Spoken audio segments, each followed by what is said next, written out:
हाँ बच्चों, ये है क्लास नाइन्थ में। आप क्लास नाइन्थ साइंस है, चैप्टर नंबर 1 है।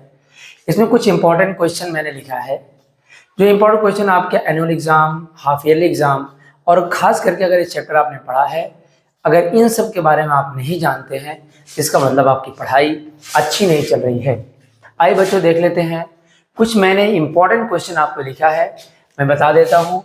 एक क्लास नाइन्थ के स्टूडेंट के लिए बनाया गया है, क्योंकि क्लास नाइन्थ का ही चैप्टर है। अच्छा, एक बात याद रखिएगा, इसमें क्लास नाइन्थ में बहुत बेसिक चीज़ें पढ़ाया जाता है। इसमें हमें बेसिक पढ़ना बहुत इंपॉर्टेंट होता है, ताकि हम अगले क्लास में जब पढ़ें, बड़े क्लास में हमारी हो, तो हम इसके बारे में जानते रहें। और याद रखो, कंपटीशन में ये भी क्वेश्चन पूछा जाता है। मैंने लिखा है, निम्नलिखित तापमानों को डिग्री सेल्सियस में बदलो। इंग्लिश में मैंने लिख लिया कन्वर्ट टू सेल्सियस। बच्चों, केल्विन में वैल्यू गिवन है, इसे डिग्री सेल्सियस में चेंज कर लेना है। और दूसरा है केल्विन में बदलना है, डिग्री सेल्सियस में है। ये आपके कंपैरिजन क्वेश्चन में जरूर पूछा जाता है, ध्यान दीजिए। और देखते हैं क्या क्या चीजें आपको याद रखना है।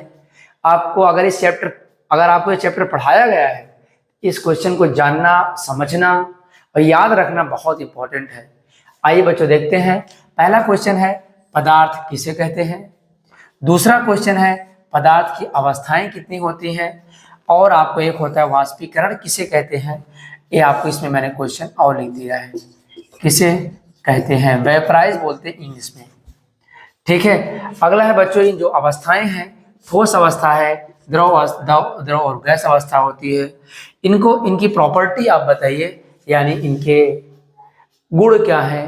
कोई भी ऐसा मैटर है, कोई ऐसा एलिमेंट है, वो ठोस है तो कैसे ठोस है।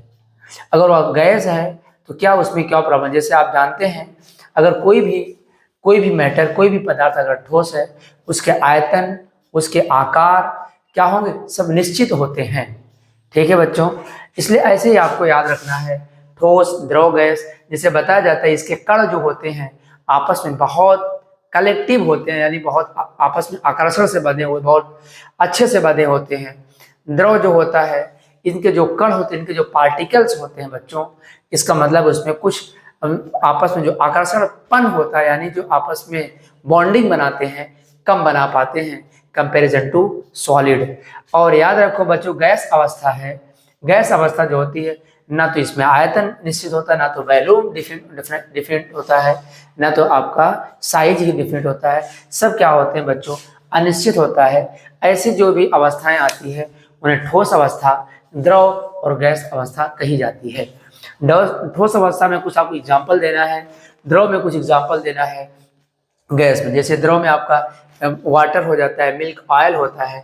ठोस में आपको बता देना है, जैसे आयोडीन होता है बच्चों, आपके उसमें वुड भी आ जाता है, लेकिन तमाम चीज़ें ठोस में आता है जो आपको बताया जाता है। और गैस अवस्था में नाइट्रोजन, ऑक्सीजन, हाइड्रोजन गैसेस हैं, ये सब एग्जाम्पल देंगे। यहाँ मैंने लिखा ठोस, द्रव, गैस। इंग्लिश में थोड़ा सा दिख नहीं रहा होगा। सॉलिड एंड लिक्विड गैस की का कंपेरिजन करेंगे, क्या क्या इसमें आपको बताए गए हैं। ठीक है, ये आप क्वेश्चन देख लीजिए, खूब अच्छे से तैयारी करिए। अभी मैं अगला चैप्टर का भी वीडियो आपको बना रहा हूँ।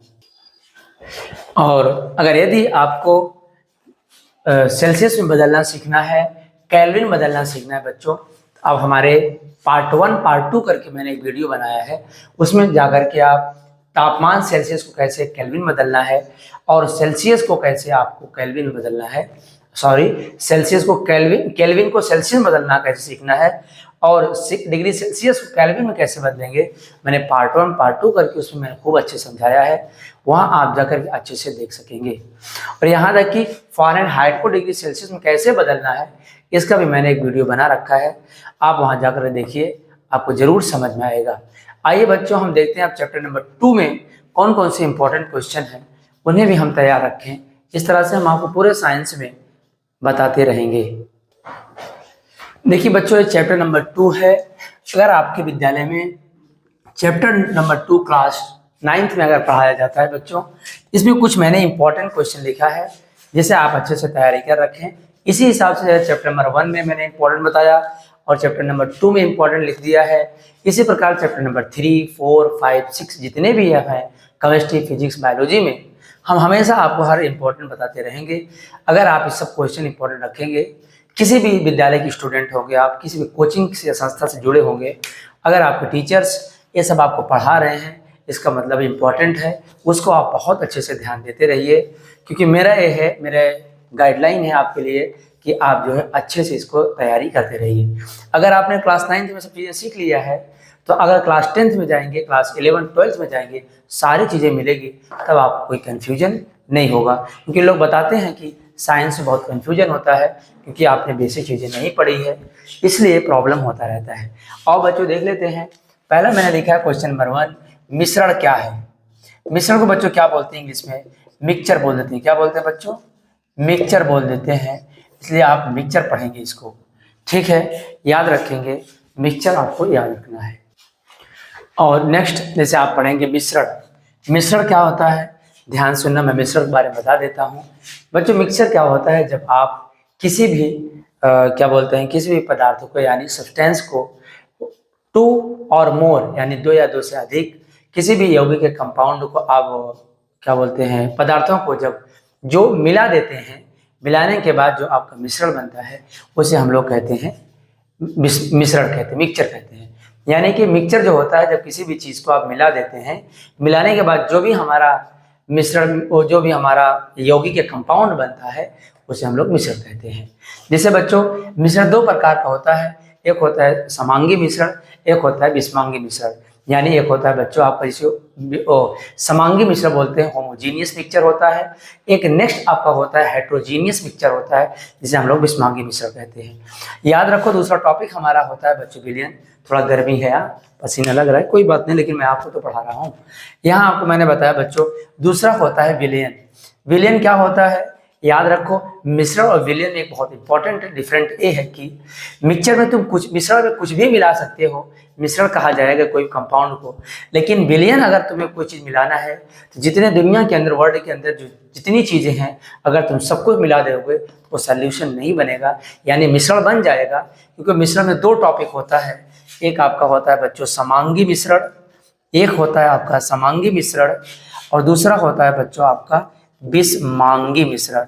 यानी इसे इंग्लिश में बोलते हैं होमोजीनियस बोलते हैं बच्चों, इसे बोला जाता है होमोजीनियस, इसे बोला जाता है हेट्रोजीनियस, ठीक है। अब देखो यहाँ इंपॉर्टेंट है, समांगी मिश्रण और विषमांगी मिश्रण है, लेकिन सोल्यूशन मैंने बोला कि वो मिश्रण नहीं हो सकता है, क्योंकि रीजन है कि मिश्रण में 2 चीजें हैं, एक है विषमांगी, एक है समांगी। इसका मतलब विलयन जो होता है कभी विषमांगी नहीं हो सकता है, और देखा जाए आगे चल करके मिश्रण में एक क्वालिटी मिल सकती है। क्योंकि आपको बता दें, जो सोल्यूशन होता है, जो विलयन होता है, मैं शॉर्टकट बता दूंगा, समय ज़्यादा नहीं लूंगा। याद रखो बच्चों, मैं यहाँ लिख रहा हूँ, अगर आपको एक होता है, इंग्लिश में इसको बोलते हैं बच्चों सल्यूट बोला करते हैं, और प्लस एक होता है आपका सॉल्वेंट होता है, दिखाई दे रहा है। यानी हिंदी में इसको बोलते हैं बच्चों विलेय, और इसको बोलते हैं विलेय, और दूसरे को बढ़ा के बोला करते हैं विलायक। अगर जब ये दोनों भूल जाते हैं बच्चों, उन्हें ही कहा जाता है सॉल्यूशन, उन्हें ही कहा जाता है बच्चों विलयन। यानी कि विलयन कब कहा जाएगा, जब किसी वाटर में शुगर को या साल्ट यानी नमक को अगर डिसॉल्व कर देते हैं, यानी मिला देते हैं, अगर जो घुल जाता है, एकदम अच्छे से मिल जाता है बच्चों, उसी ही सॉल्यूशन कहा जाता है। अगर और विषमांगी मिश्रण में देखेंगे, विषमांगी मिश्रण में देखेंगे दोनों चीजें रेत है, पानी में मिला देंगे, मिल तो जाएगा, वो उसमें मिल तो जाएगा, लेकिन घुलेगा नहीं, इसलिए मिश्रण को हम सोल्यूशन नहीं कर सकते। लेकिन इसमें एक दूसरा पार्ट है समांगी, वो हम समांगी को ही विलयन कह सकते हैं। ओके, ये बात समझ में आया। और विलयन के प्रकार होते हैं बच्चों, विलयन के प्रकार कितने होते हैं, ठोस विलयन, गैस विलयन और द्रव विलयन होते हैं। इन पे दोनों मिला कर ही कौन एग्जाम्पल बनता है, ये बहुत इंपॉर्टेंट है, क्योंकि 9th क्लास में आपको मैं पढ़ा रहा हूँ, तो ये याद रखना। इस 11th क्लास में, सॉरी 12th क्लास के केमिस्ट्री का पहला चैप्टर सोल्यूशन है, वहाँ ये जरूर आपको मिलेगा। एक आपका निलंबन होता है, एक कोलाइडी विलयन होता है, ये भी आप अच्छे से पढ़ लें, इसमें विलय विलायक का ही बात आती है। और यहाँ आपका होता है एक एलिमेंट। याद रखो, अगर आपने एलिमेंट को नहीं पढ़ा, नहीं समझा, इसका मतलब आपने कुछ नहीं पढ़ा। पीरियोडिक टेबल में 118 एलिमेंट हैं, और जिसे आपको alkyl metal, alkaline earth metal, यानी आप बता सकते हैं मेटल, नॉन मेटल और मेटेलॉइड रखे गए हैं। ठीक है, उसे आप याद रखें। फिर एलिमेंट बहुत इंपॉर्टेंट है। और दूसरा एक टॉपिक आता है बच्चों आपका भौतिक और रासायनिक परिवर्तन आता है।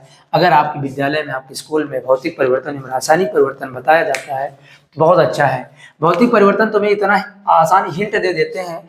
भौतिक परिवर्तन का मतलब ये होता है कि अगर किसी भी चीज़ को डिस्ट्रॉय करोगे, खराब करोगे, दोबारा कोई ना कोई चीज़ वो बन जाएगा।